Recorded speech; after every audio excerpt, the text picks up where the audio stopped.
దీని మీద విజయబాబు గారు మీరేమంటారు, ఎట్లా స్పందిస్తారు? వాస్తవానికి సుదర్శన్ రెడ్డి గారు ఆయన జస్టిస్ గా కానీ ఆయన ప్రొఫైల్ కానీ డెఫినెట్ గా దానికి ఆ పదవికి అర్హులే.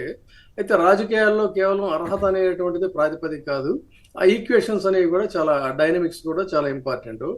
డైనమిక్స్ ప్రాతిపదికగా చూసుకున్నట్లయితే తెలుగువాడు కాబట్టి తెలుగు వాళ్ళందరూ ఏకం కావాలనే నినాదం అది కరెక్ట్ కాదండి. ఎందుకంటే ఒకవైపేమో వాళ్ళు మాట్లాడుతున్నటువంటి తీరు అసలు తెలుగు రాష్ట్రాల గురించి రాహుల్ గాంధీ ఆయన అధినాయకుడు ఆంధ్రప్రదేశ్ గురించి ఒక జాతీయ నాయకుడిగా ఓటు చోరీ జరిగిందని చెప్పని మాట్లాడుతూ, మరి ఓటు చోరీ జరిగింది ముందుగా ప్రధానమైనటువంటి రాష్ట్రం ఏది అన్నట్లయితే ఆంధ్రప్రదేశ్, ఆ తర్వాత ఒరిస్సా. ఎక్కడా కూడా ఈ రెండు రాష్ట్రాల గురించి ఆయన ప్రస్తావన తీసుకురాల.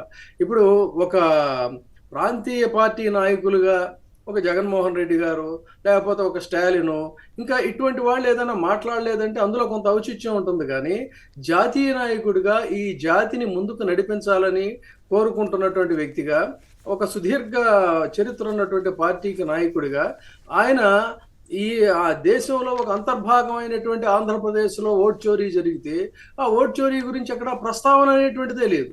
ఇది చాలా విచిత్రం. వ్యక్తిగతంగా ఆయనకి ఏమైనా రాహుల్ గాంధీ గారికి జగన్మోహన్ రెడ్డి గారి మీద ఉంటే అది వేరే సంగతి. కానీ ఓటు వేసినటువంటి వాళ్ళ ఓటు చోరీకి గురైనటువంటి ఆంధ్రులు వాళ్ళేం తప్పు చేశారండి? వాళ్ళ ప్రస్తావన అసలు ఎందుకు లేదు? సో ఇలాంటి ఇష్యూస్ అన్ని కూడా చాలా ఉన్నాయి. అక్కడ తెలుగువాడు అనేటువంటి ప్రస్తావన కాదు. ఆయన ఒక రాష్ట్రానికి కాదు, ఆయన ఈ దేశానికి ఉపరాష్ట్రపతి పదవిగా అవకాశం వస్తే రాష్ట్రపతిగా కూడా ఎదిగేటువంటి అవకాశం ఉన్నటువంటి సీటుకు పోటీ చేస్తున్నటువంటి నేపథ్యం.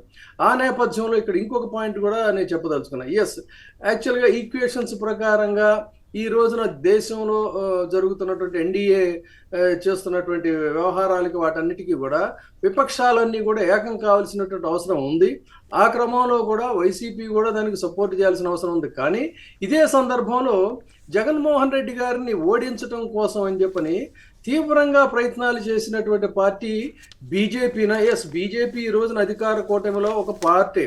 కానీ ఇక్కడ గమనించాల్సింది, సాక్షాత్తు ఈ దేశ ప్రధాని బీజేపీ అధినాయకులైనటువంటి నరేంద్ర మోడీ గారు కూడా పర్యటనకు వచ్చినప్పుడు ఎప్పుడూ కూడా వ్యక్తిగతంగా జగన్మోహన్ రెడ్డి గారిని దూషించలేదనేటువంటిది ఇక్కడ ఒక నోటబుల్ పాయింట్. అయితే అసలు జగన్మోహన్ రెడ్డి గారి వ్యక్తిత్వాన్ని కించపరచాలి, వ్యక్తిత్వాన్ని హననం చేయాలి, ఆ మనిషిని ఛిద్రం చేయాలి, ఆ పార్టీని గుణపాలతో సహా కోల్చేయాలనేటువంటి లక్ష్యంతో సాక్షాత్తు తెలంగాణ నాయకురాలిని నేనని చెప్పుకున్నటువంటి ఆయన సోదరుని తీసుకొచ్చి ఇక్కడ పెట్టింది ఎవరు? వ్యక్తిగత దూషణలకి. తర్వాత ఎన్డీఏ అంటే ఆంధ్రప్రదేశ్లో చంద్రబాబు నాయుడు గారి ఎజెండా ఏదైతే ఉందో జగన్మోహన్ రెడ్డి గారిని చేసేటువంటి అన్ని రకాలుగా కూడా ఆయన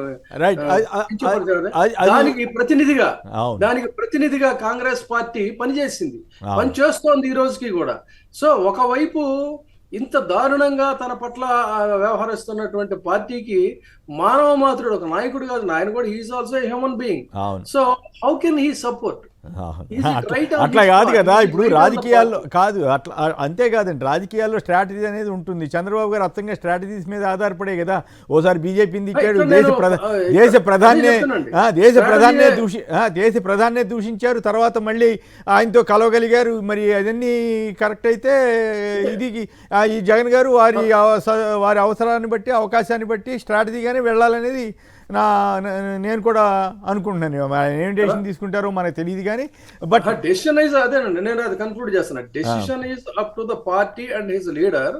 బట్ ఇక్కడ ఈక్వేషన్స్ అనేది చూసుకుంటున్నప్పుడు బీజేపీ కంటే కూడా ఆ బీజేపీ ఎజెండాని భుజానికి ఎత్తుకొని వ్యక్తిత్వ హననానికి పాల్పడుతున్నది ఆంధ్రప్రదేశ్ కాంగ్రెస్ పార్టీ అధినాయకురాలా కాదన్నది ఇక్కడ పాయింట్ అని నేను చెప్తున్నా.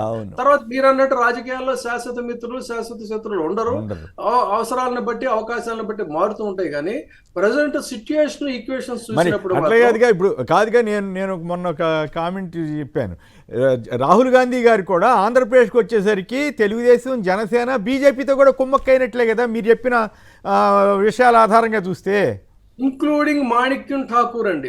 మాణిక్యం ఠాకూర్ 4 నెలలకి ఒకసారి వచ్చి ఆంధ్రప్రదేశ్ కు వచ్చి అధికారంలో ఉన్నటువంటి పార్టీని విమర్శించాలి వాళ్ళు అధికారంలోకి రావాలంటే. కానీ జగన్మోహన్ రెడ్డి గారి మీద వాకులు చాకులు పేలు వెళ్ళిపోతూ ఉంటాడు ఆయన. మరి అదేంటి వాళ్ళ పర్సనల్ ఎజెండా ఏంటనేది అర్థం కాదు on behalf of the party. అంతే, రైట్.